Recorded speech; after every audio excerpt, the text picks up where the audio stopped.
প্রিয় দেশবাসী, আসসালামু আলাইকুম রহমতুল্লাহ। আজকে বাংলাদেশ একটি ক্রান্তিকাল মুহূর্ত অতিক্রম করছে। সারা বাংলাদেশের সাধারণ ছাত্ররা ফুঁসে উঠেছে তাদের চাকরির ক্ষেত্রে কোটা ব্যবস্থা বিলুপ্তকরণ। অর্থাৎ সরকারি চাকরিতে প্রায় দেখা যায় মুক্তিযোদ্ধা কোটা, মহিলা কোটা, প্রতিবন্ধী কোটা, পোষ্য কোটা ইত্যাদিতে পরিপূর্ণ থাকে। অর্থাৎ 100%-এর মধ্যে 56% চাকরি কোটার মাধ্যমে হয়ে থাকে। মাত্র 44% চাকরি জেনারেল শিক্ষার্থীরা তার মেধার এবং যোগ্যতার ভিত্তিতে পেয়ে থাকে।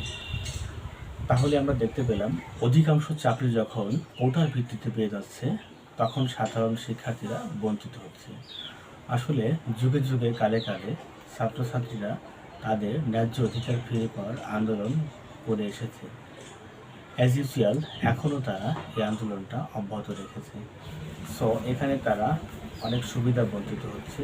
তাই বর্তমানে বাংলাদেশের একদম প্রান্তিক লেভেল থেকে শুরু করে ইউনিভার্সিটি পর্যন্ত যে ছাত্রছাত্রীগুলো রয়েছে তারা মাঠে নেমে এসছে, তাদের আন্দোলনকে অব্যাহত রাখছে। তাদের একটাই দাবি, কোটা সংস্কার অথবা কোটা বিলুপ্তি, যাতে করে সাধারণ শিক্ষার্থীরা অর্থাৎ যোগ্য প্রার্থীরা তাদের ন্যায্য অধিকার ফিরে পায় এবং তাদের মেধার বলে চাকরিগুলো পেয়ে থাকে। সো আজকের আমার এই ভিডিওটি বানানোর একটাই উদ্দেশ্য যে সাধারণ ছাত্ররা যে আন্দোলনটা করছে এটা আশা করি বাংলাদেশের অর্থাৎ আমরা সবসময় ন্যায়ের পক্ষে এবং মেধার পক্ষে। আমরা চাই বাংলাদেশ মেধাবী শিক্ষার্থী দ্বারা পরিচালিত হোক। আজকের শিক্ষার্থী আগামী দিনের ভবিষ্যৎ। আগামী দিন তারা মন্ত্রী, এমপি, ব্যাংকার, বিসিএস ক্যাডার ইত্যাদি পদে আসীন হবে।